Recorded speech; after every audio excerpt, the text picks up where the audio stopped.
Bonjour à tous, c'est Walid. Alors aujourd'hui le tuto va être très rapide mais j'espère qu'il n'en sera pas moins intéressant. Me voici encore de nouveau sur l'outil de planification de mots-clés de Google AdWords que je vous avais montré la dernière fois. Mais je voulais vous montrer une autre manière de l'utiliser qui peut être vraiment très puissante si vous n'avez pas assez d'idées de mots-clés ou si vous voulez tout simplement élargir votre champ de vision parce que finalement on est parfois en référencement, on peut être limité par nos propres idées et le but c'est de s'enlever, de se retirer les œillères que l'on peut avoir sur les yeux de manière à vraiment comprendre la recherche. Donc la dernière fois, ce que je vous avais montré, c'était qu'on pouvait obtenir des idées de mots-clés à partir d'une idée de départ. Et j'avais tapé ici, en fait, finalement, c'était bijoux ethniques, il me semble. Et j'avais demandé à Google de me donner des idées en rapport à ce mot-clé. Donc c'est une très bonne méthode pour obtenir des idées de mots-clés, mais elle a quand même une limite qu'il est intéressant d'appréhender, c'est que finalement, en fait, j'ai donné à Google une direction. Et la direction que je lui ai donnée, c'est celle de bijoux ethniques. Et il est parti me chercher, me pêcher des mots-clés qui sont en rapport avec bijoux ethniques.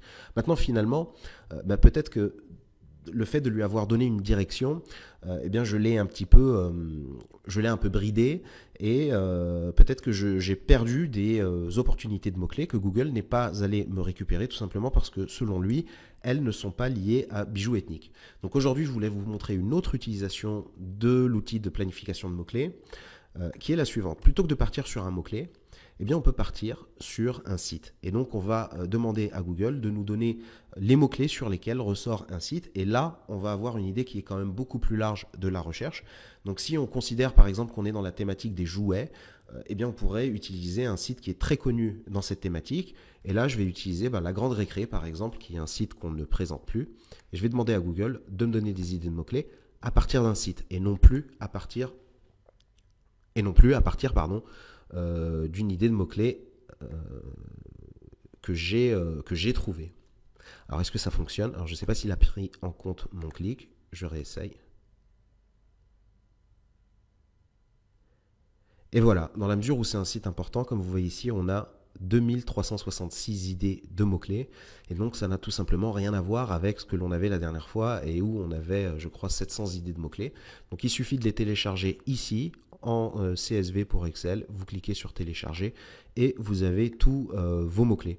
Donc voilà pour ce tuto, c'est très, très rapide. J'espère qu'il n'en était pas moins intéressant. Pour ma part, je vous dis donc à très bientôt. Alors oui, une petite précision sur l'outil de planification de mots-clés, parce que j'ai vu que certains n'avaient pas réussi à l'utiliser.